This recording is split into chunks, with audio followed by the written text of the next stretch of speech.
Alright, man, we back. Now, imagine if your favorite rappers grew up in Gotham and ended up turning into the villains we all know and love. Well, you don't have to, because today I'm actually doing that for you. I'm reimagining your favorite rappers as Batman villains. Now, before we get started, let me know what rappers to do next, and let me know if they were hit or miss. Maybach music. First of all, Rick Ross, or Rose. Not gonna lie, if he lived in Gotham City, he would be Two-Face or Harvey Dent. Now let me cook. You see, Rick Ross used to be on the right side of the law. Check this out.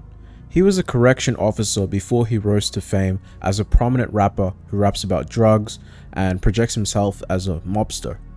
Now, I can't say if Rick Ross is a legit criminal, even though Ross will tell you in his lyrics that he is. But I can tell you that the days of Rick Ross being a morally upright citizen is long behind him. This is evident when he punched DJ Vlad and got charged for assault and battery, which he ended up paying $300k. Now, I don't blame him, and if Ross can go back in time, he would definitely punch Vlad again. He has no remorse. He even put it on a song called Tears of Joy as a flex.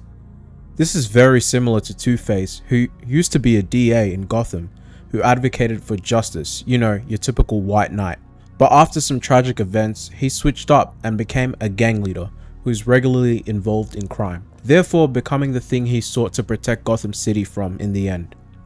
Now, whether Rick Ross is just a mask or a persona that he puts on is a whole different story. My main point is the duality in both of these individuals is what draws them together.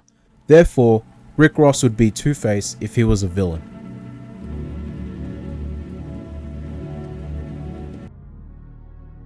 Next up, we got New York's rainbow-haired menace, Tekashi 6ix9ine, or just 6ix9ine, the self-proclaimed king of New York.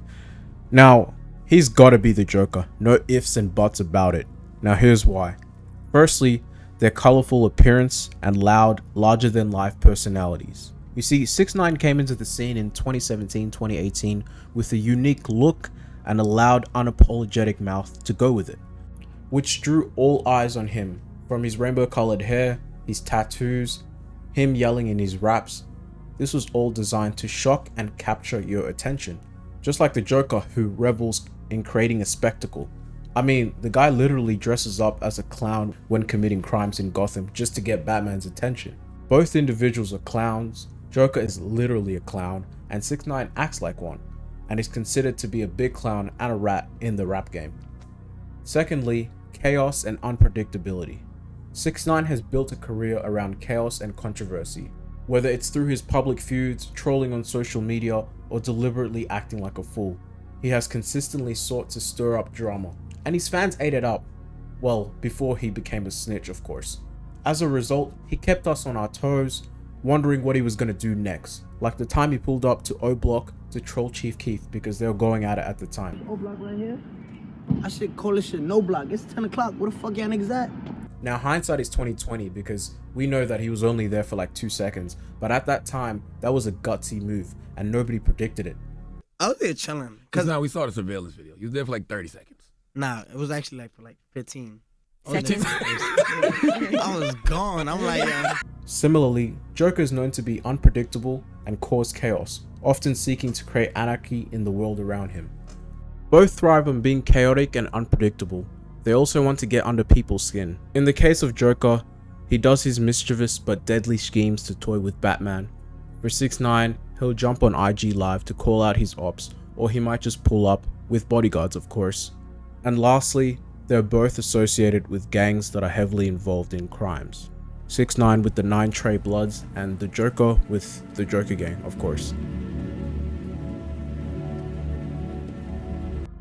Last but not least, the Chicago drill rapper King Von, a member of Durk's label OTF and rap's first serial killer.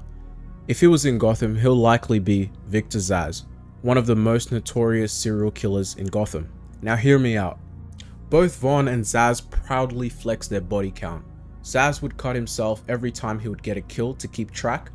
I mean, this guy literally wore his kills on his sleeve.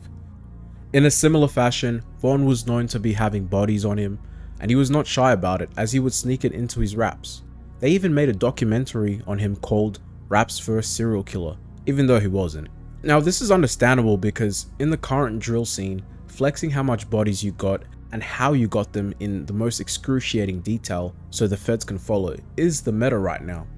Although Von didn't necessarily show the same joy for killing as Zaz, his music is littered with shootings, threats of violence, and the cycle of revenge in the streets. Also, his lyrics glorify murder and taunts his ops by making fun of their dead members. For example, several drill rappers be saying, "I'm smoking on X, Y, and Z" in their songs. In conclusion, while Von might not be a serial killer in the traditional sense like Zaz, his lyrics romanticize the brutal nature of the street life, the constant risk of violence, and the thrill of having bodies on you.